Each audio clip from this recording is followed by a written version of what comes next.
Hey guys, and welcome to another brand new video.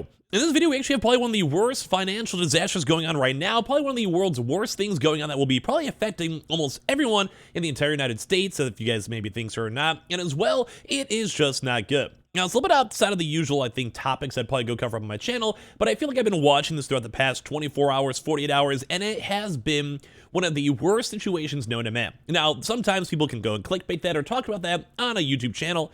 I'm going to try my best to be honest with you guys. This is not looking good. It's looking very bad. This is like $200 billion being wasted. There is money lost. There is like fraud. There is everything in between. And this is not a good situation. Now, like once again, it's not like consoles or gaming news. I don't even know why I'm talking about this on my channel, but it's just bad and also interesting in the bad way. So I kind of want to go talk about it over here. So make sure if you guys are brand new, make sure you guys are subscribed with the notifications on as well. We have the Twitter and Twitch room down below if you guys want to talk about that. And give me your thoughts because this is a, well, really not good situation. So very first and foremost, if you guys do or do not know, there's a huge place in America called Silicon Valley. Now, it's probably one of the biggest like tech firms and all the biggest big companies. And as you guys probably know, if you guys have even seen shows like Silicon Valley, yeah, this is some crazy stuff. There is billions of dollars, trillions of dollars, huge tech industries and everything in between. And well, a lot of these companies sometimes are startups. They sometimes have big venture capitalist money invested into them. And well, where do you usually go and hold up all this money? Well, this goes and dives into something called Silicon Valley Bank.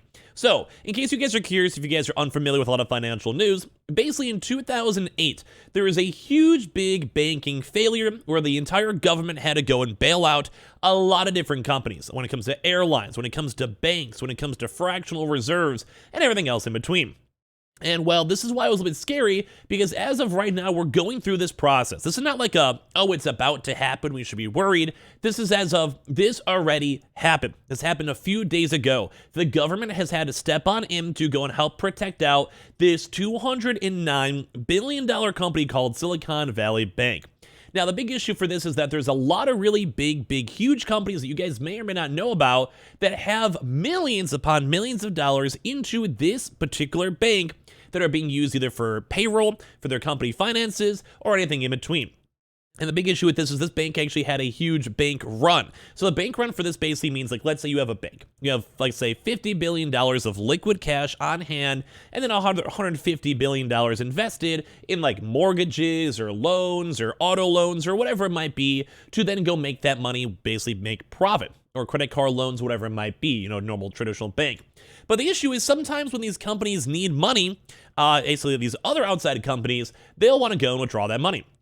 And with this, a lot of folks were looming either on a bankruptcy or that the fact that they were insolvent or illiquid, and then there was literally all of their liquid reserved money was being instantly withdrawn. It's kind of like you have a company and there's like, hey, we only have $50 billion left. So you want to be that company that takes that money out very first and foremost, because you do not want to be left holding the bag and having your money left inside of this. And that's what basically happened right now with the Silicon Valley Bank. This bank right now is about half the size of the entire 2008 financial crisis. As of right this second, the government, the FDIC, has now already seized all the assets on, I think it was on Friday, and is working throughout this weekend to see if there's any type of fix for this situation. And this is really not good, because there is huge companies as of right now that have money locked inside of this account. Now, as you guys probably know, typically most banks only allow like $250,000 in terms of FDIC insurance, and there's companies such as like Roku, you know, the big, like, the actual TV company. Roblox, which I'm sure you guys have heard about. Roblox itself, like that big gaming company that's basically like Minecraft. And there's other big companies disclosing their exposure where they just had their normal money inside of this bank where they want to use that for payroll and for employees or overall general business operations. And basically, the fallout from the collapse of the Silicon Valley bank is impacting a lot of different people. So this is from startups, larger firms, and all these other various big companies. So Roku, Roblox, Quotient, and others. And then Roku even said it had $487 million held at SVB Bank, representing around 26% of its overall cash and cash equivalents as of March 10th as well. It also has $1.4 billion also distributed towards other financial institutions. But basically, all these big companies are now just coming out saying that we had millions upon millions of dollars in here that, like, it just can't be accessed. So there's right now another big company called the Rocket Lab USA, $38 million involved in this one too as well. And on top of this too, a lot of these balances, like I said, are over the $250,000. And as of right now, everything is falling apart. Now, this is even more scary, too, because they were closed down by regulators on Friday. We're going to have the FDIC basically taking over this entire business.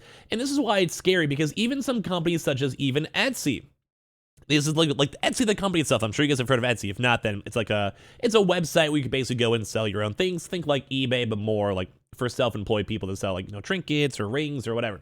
They even are saying people, hey, we want to let you know that there is a delay with your deposits that was scheduled. So basically people are not getting their money. This delay was caused by the recent developments regarding Silicon Valley Bank, who Etsy uses to facilitate disbursements to some sellers. We are working with our other payment partners to issue your deposit as soon as possible. So this is normal home-ground companies. These are day-to-day companies. Imagine eBay not being able to go and pay you because this bank has billions of dollars that are now locked, is illiquid, and people cannot access these funds. This has been really, really bad. There's also two other parts too as well, where there's also the actual figureheads of this bank, which, by the way, this is huge news. This is one half, this half the size of the entire 2008 crisis that destroyed the economy. Maybe you guys don't care, I don't know, whatever. But all these big major executives and CEOs were selling millions upon millions of dollars of their stock in this company as this past week, when they kind of knew this whole issue was about to go and come down. This is $200 billion is so much money. It is an insane amount of money. And this also may go down to taxpayers, maybe have to go do a proper bailout because there's these huge businesses that are just becoming insolvent. Now, we don't know if that's going to happen or not, but the FDIC has already stepped in, so government bodies have already stepped on in general. But this is awful. This is probably going to be affecting a lot of other different types of businesses in terms of their payment liquidity, in terms of other banks as well, because there may also be even more runs on the bank. And the government only has a few $billion as of liquid funding right now that has a $9 trillion limit for all these FDIC insurances that they should be paying out in the first place. That this is actually going to be astronomically bad. But also even affecting things like crypto.